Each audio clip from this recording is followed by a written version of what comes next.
Imagine being laughed at in public, a simple wife, humiliated by everyone around her.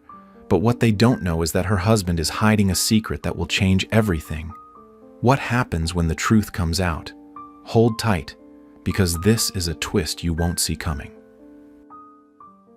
Copacabana Beach in Rio de Janeiro, a place where luxury hotels stretch along golden sands and where our story of love, humility, and justice unfolds. Here, among the vibrant beachside cafes and lively boardwalk, we meet Rose Harrison, a 62-year-old American woman who followed her heart to Brazil 15 years ago. Each morning, Rose arranges her handmade seashell jewelry at her modest stand on the beach. Her gentle hands, weathered by time but still graceful, carefully polish each shell necklace she creates. Despite living in Brazil for years, her soft New York accent remains noticeable, reminding her of the bustling streets she once called home. "Good morning, loves." She cheerfully greets passing tourists, her warmth touching everyone she meets. Her husband, Carlos, a kind-hearted tour guide at one of the local hotels, always says she could make friends with a stone. That's just how naturally warm-hearted she is. Their life is simple but filled with love. Their small flat might not compare to the grand apartments overlooking the beach, but Rose has decorated it with the same care she once put into her cozy Brooklyn apartment. Every weekend, they listen to old Elvis Presley records, and Carlos tries his best to perfect his mac and cheese recipe, just to make Rose feel at home. But today, their simple life is about to change forever. As evening approaches, Rose and Carlos prepare for what should be a lovely anniversary dinner at the prestigious Blue Pearl restaurant. Little do they know, this evening will become the talk of Copacabana, teaching everyone a lesson about judging books by their covers. "Honey, are you sure about this?" Rose asked nervously, smoothing down her best dress, the same one she had worn to her granddaughter's baptism back in the States. She stood before her bedroom mirror, adjusting the pearl earrings her late mother had given her for her own 60th birthday. For 6 months, she and Carlos had been saving every penny from her seashell jewelry sales and his tour guide tips. The Blue Pearl restaurant wasn't just any place. It was where all those elegant women she saw from her beach stand went for their fancy dinners. The same women who carried those designer handbags from Fifth Avenue that Rose used to admire in magazines back home. 15 years, sweetheart, Carlos smiled, straightening his tie. The one Rose had gotten him last Christmas from Macy's during their visit to New York. 15 wonderful years of marriage deserve a proper celebration. Rose took one last look in the mirror. Her silver hair was neatly styled, just as she'd learned from watching the Today Show on her tablet. Her makeup was subtle, inspired by tips she'd read in Good Housekeeping. The dress, though not designer, was elegant in its simplicity. A lovely navy blue number that her best friend Linda had helped her choose during their weekly FaceTime calls. As they approached the restaurant in their modest car, Rose's heart fluttered at the sight of the valets parking gleaming Cadillacs and Lincolns. The entrance was lit up like Rockefeller Center at Christmas, and through the windows, she could see crystal chandeliers sparkling like the ones she remembered from that special brunch at the Plaza Hotel years ago. "Maybe we should go somewhere more suitable," Rose whispered, clutching her handbag, a thoughtful gift from her sister in Chicago.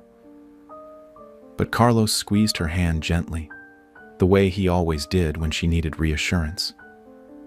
Little did Rose know that as they walked toward those grand glass doors, she was about to become the center of attention, though not in the way anyone could have expected.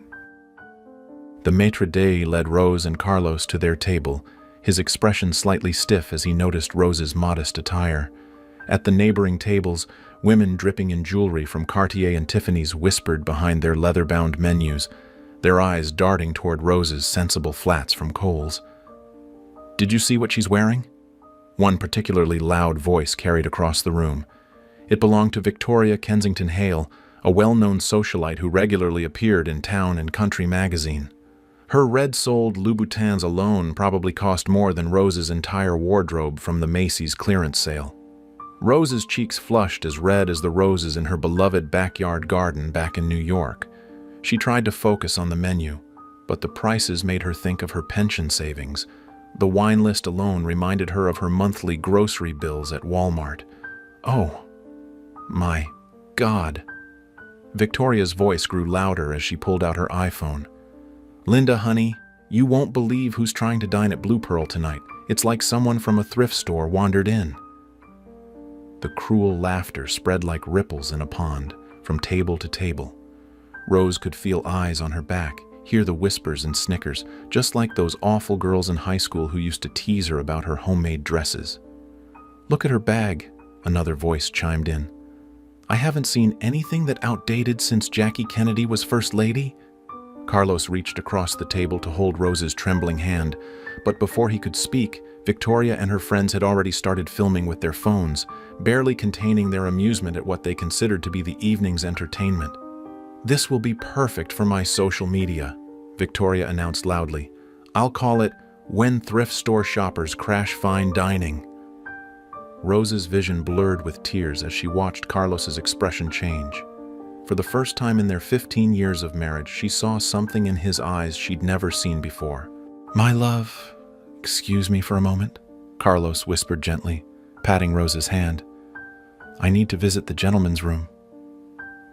Rose sat alone, her hands clasped tightly in her lap, just as her mother had taught her to do during difficult moments. She thought of her weekly coffee mornings back home with the ladies from the church group, where they'd share homemade apple pie and gentle conversation. How different from this cruel world of glittering diamonds and sharp tongues. I simply must get a closer look at this situation, Victoria announced to her table, adjusting her designer glasses from Neiman Marcus. She sashayed over to Rose's table like a peacock, her Christian Louboutins click-clacking against the marble floor. Darling, Victoria's voice dripped with false sweetness, similar to those awful judges on Dancing with the Stars when they're about to deliver a crushing verdict. I simply must know, did you win some sort of charity raffle to dine here tonight? Rose's fingers found her wedding ring, a simple gold band that had weathered 15 years of love. It might not sparkle like Victoria's massive diamond, but it held something far more precious: dignity. The restaurant manager, Mr. Reynolds, hovered nearby, adjusting his bow tie nervously. He looked like those uncertain weathermen on the Weather Channel when they can't decide whether to forecast rain or sunshine. Rose began, her voice barely a whisper, thinking of her grandchildren back in Florida and how she always told them to hold their heads high. But before she could finish, a sudden hush fell over the restaurant. The crystal glasses seemed to stop tinkling. The whispers died away.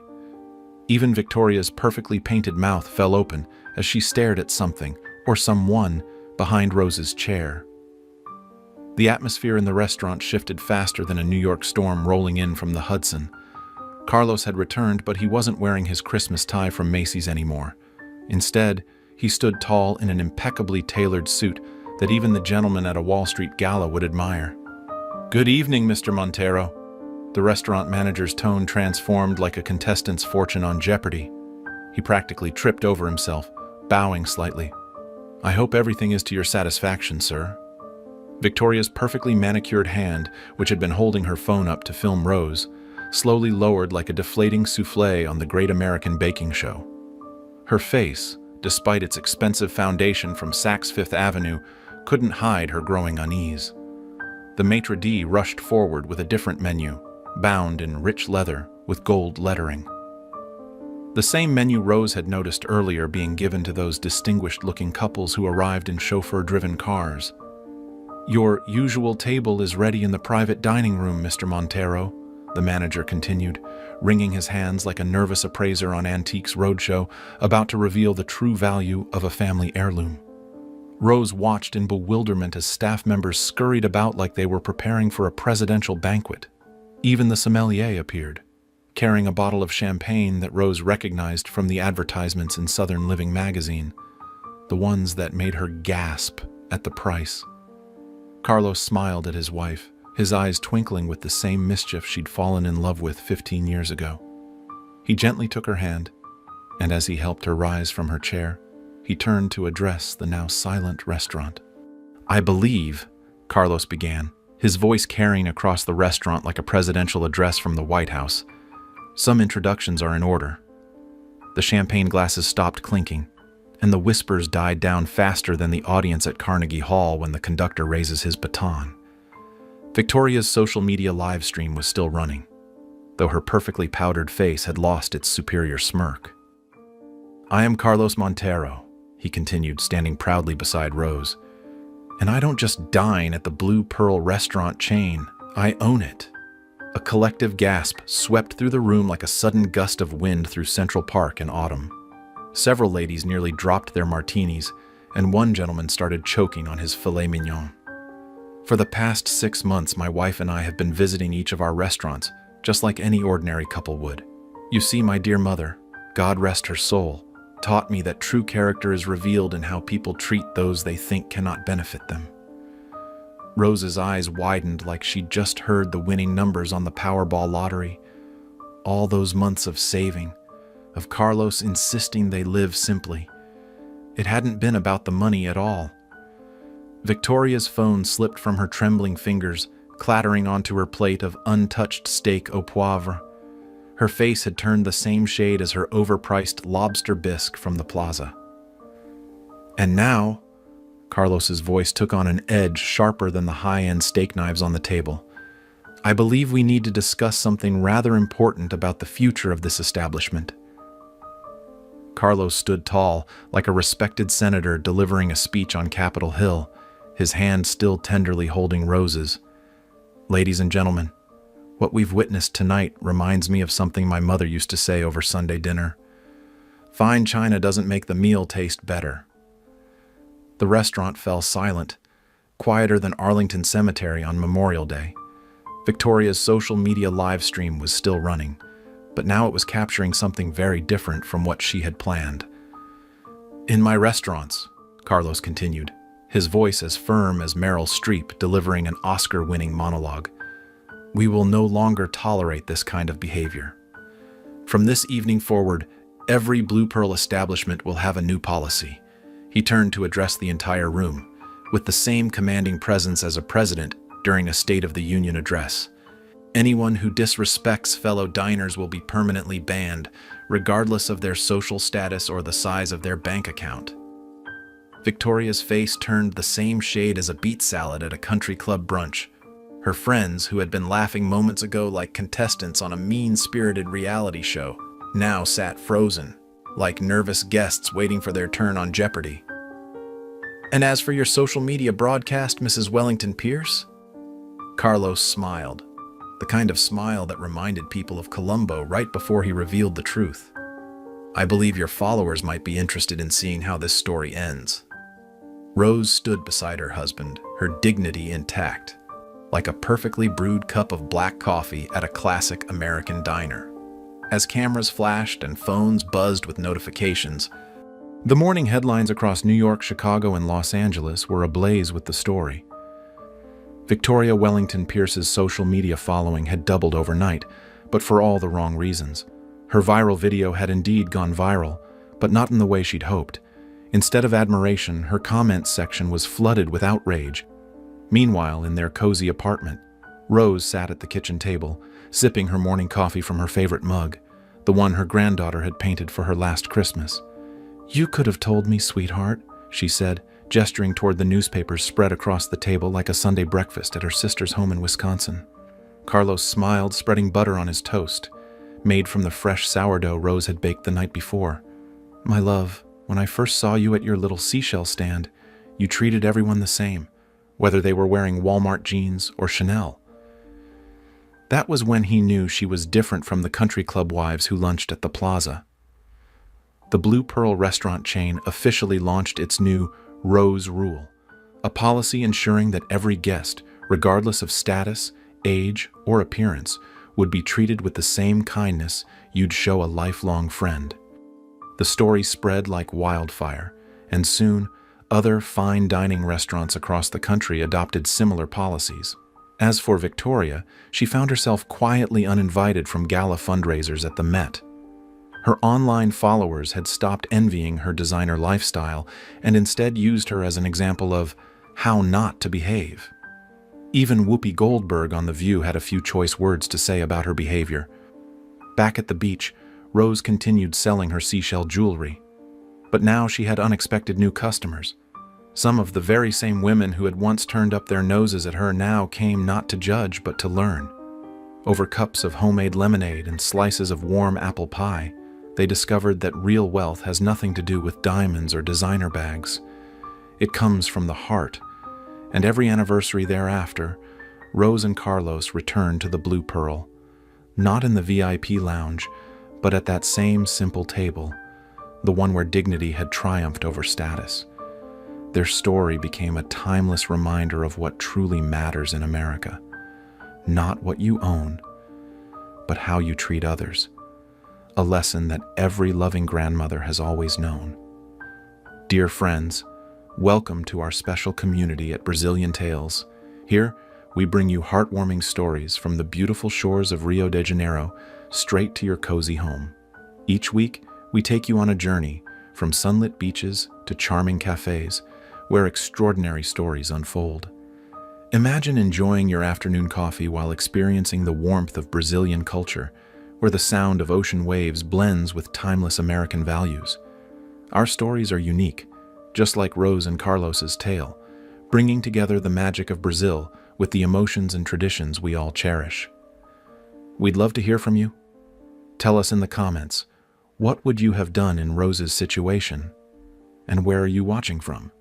Maybe you're in sunny Florida, enjoying this from your front porch, or relaxing with a cup of coffee in a small town in Texas. Join our Brazilian Tales family by subscribing and clicking the bell icon, so you'll be the first to know when we release new stories that transport you to a world where American hearts meet Brazilian sunshine. And if Rose's dignity touched your heart, give this video a thumbs up.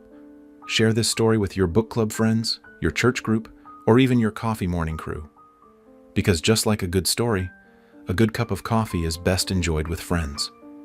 Coming tomorrow on Brazilian Tales, a simple woman embarrassed by her appearance, until a millionaire leaves everyone speechless. Join our Brazilian Tales family where American hearts meet Brazilian sunshine.